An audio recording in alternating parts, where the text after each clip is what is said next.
તો કે મારી જે થાય એ હારા માટે થાય છે. આવું જ એવું તે નાની એવી એક વાર્તા કહું તમને, સાંભળશો? હા, એક રાજા હતા અને રાજા મતલબ પેલા રાજાઓને એવો શોખ કે શિકાર કરવા જાય જંગલમાં, કઈક ન કઈક આ તે, મતલબ એવા શિકાર કરતા જે પાકોને નુકસાન કરે, એવા મતલબ શિકાર કરવા માટે જતા. ધનુષની અભ્યાસ કરવા માટે જતા.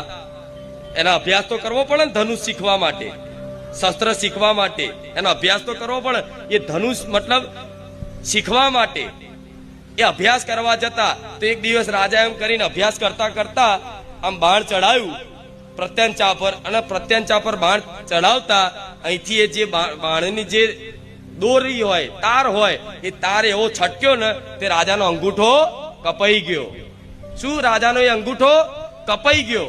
તો એના જે